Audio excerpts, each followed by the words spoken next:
Yeah. Anyhow, let's talk to Harold H. about a beheaded Ipswichite when he was up in the Arnhem Land. There's a memorial to an Ipswich minister who had his head taken off. How you going, H? I'm very well, thank you. Yes, this was very good to find the combination of Northern Territory and Ipswich, two great places, and this is a great story. Yeah, well, it must have been mad to lose his head. Yeah, look, his name was Leonard Noel Kentish, and he appeared unremarkable when he was born, where else, but in Victoria in 1907. But that's because, like so many from down there, he moved up to Queensland with his parents when he was 3 years old. Right. They currently have a son. His father led a group of 200 Victorians to settle in Western Queensland. Imagine that, seeing them rocking to town. Well, you can tell a Victorian, but you can't tell them much. Yeah, that's right. But what you could tell young Kentish, because he grew up on scrubland near a little town called The Gums, which is 80 kilometres from Dalby on the Western Downs. Right. Now, it was in the Queensland Sun, of course, that Kentish began to show his promise, the promise of his ancestry. Right. Now, a great-granduncle was a preacher for the founder of Methodism worldwide. It's John Wesley. Holy snapping. And for 2 centuries, relatives continued to be preachers. And young Kentish, he delivered his first funeral service when he was around just 12 years of age. Jeez. Yeah, I know.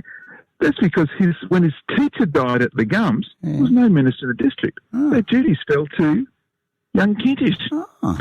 Anyway, look, he attended Dalby High School, but driven off the land by a succession of dry seasons, the Kentish family moved to Ipswich.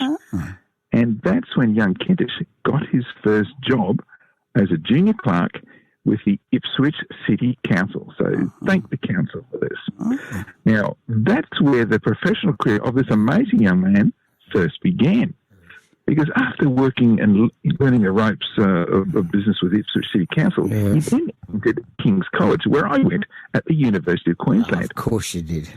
Yeah, of course I did. But he gained honours in philosophy and became the first Methodist minister in Queensland to earn the degree of Bachelor of Divinity. Now, our paths crossed again in Arnhem Land when I was up there, of course. And as you know, I just got back from having been on country with the communities there. And I was raising money for charity. I could tell you about that later if you want. But the newly minted Reverend Kentish was sent to minister in the Northern Territory. And it was on the 22nd of January 1943 that the Reverend Kentish and 5 of his Aboriginal parishioners at the mission on Milingimbi Island, they boarded the ship HMAS Patricia Cam, which was a requisitioned tuna-fishing trawler. Wow. And as you may know, Milingimbi is the largest island of the Crocodile Islands off the coast of Arnhem Land. And what happened next was recalled by one of those Indigenous parishioners, Narrabeen, who became a really famous Arnhem Land artist. And so at 1:30 p.m. on the 22nd of January in 1943, it was off Wessel Island, which is north of Mullumbimby. A Japanese Navy float plane approached the ship with its engines cut and dropped a bomb into the ship's open hatch. Now, the bomb blew the bottom out of the boat, causing it to sink in less than a minute. All the lifeboats were shattered, and so the survivors were left clinging to debris. Now, look, this is where it gets nasty because the plane returned and dropped the second bomb. For half an hour, it then circled with its rear gunner firing at survivors in the sea. The plane landed on the water and the machine gunner opened fire again. One of the Japanese aircrew then climbed onto the plane's floats with a pistol and began gesturing for the men to swim closer. Now, the Kentish being the closest, he volunteered and was then forced inside the aircraft, which then took off, and he was never seen again. Now, it wasn't until 3 years later, in 1946, after the war had ended, that Reverend Kentish's body was recovered from Dovo Island in eastern Indonesia. It transpired that a Sub-Lieutenant Sakajima Morgan of the Imperial Japanese Navy had beheaded Kentish just weeks after his capture. Now, Morgan was tracked down after the war and hanged as a war criminal in Hong Kong in 1948. Now, it goes down in history that Reverend Kentish was the only Australian captured by Japanese forces in Australian territory during World War II.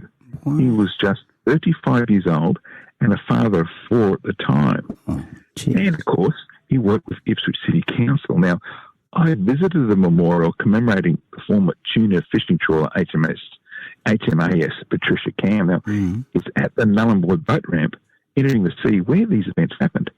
Now, it was from that boat ramp that I went fishing near the kill zone.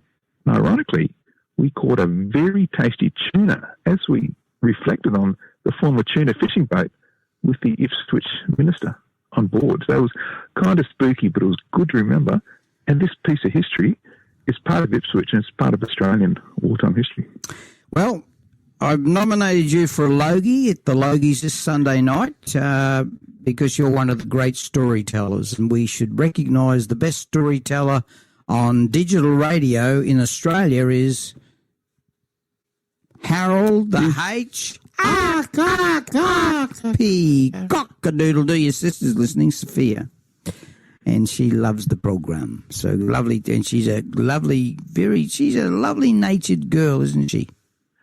Oh, well, it goes in the genes. I'm a very lovely natured guy as well. That's why I tell these really nice, happy stories. Bloke losing his head in the old Japs. Yeah, that's right. I used to be a kamikaze pilot, but my nickname was Chicken Chow Mein. Now, listen, how do we see this story and others?